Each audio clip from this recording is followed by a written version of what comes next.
આઝાદ media લાઈવમાં આપનું સ્વાગત છે। આજ રોજ ધંધુકા ખાતે આંગણવાડી દ્વારા તાલુકા પંચાયત કચેરીને ઘેરીને ખૂબ જ રજૂઆત કરીને માનદ વેતન દૂર કરવાના નારા સાથે તમામ બહેનો લડી લેવાના મૂડમાં છે। તેમજ જો સરકાર તેમની માગણીઓનો સમયસર પૂરી નહીં કરે તો હડતાલ હજી પણ અચોક્કસ મુદતથી ચાલુ રહેશે તેવી ચીમકી પણ ઉચ્ચારી હતી। રિપોર્ટર સંજયભાઈ ઝાલા, આઝાદ મીડિયા લાઈવ, ધંધુકા।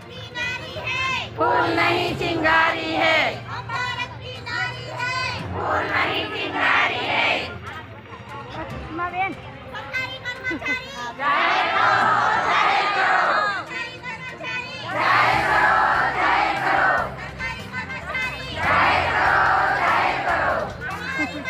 पूरी करो, पूरी करो, पूरी करो, पूरी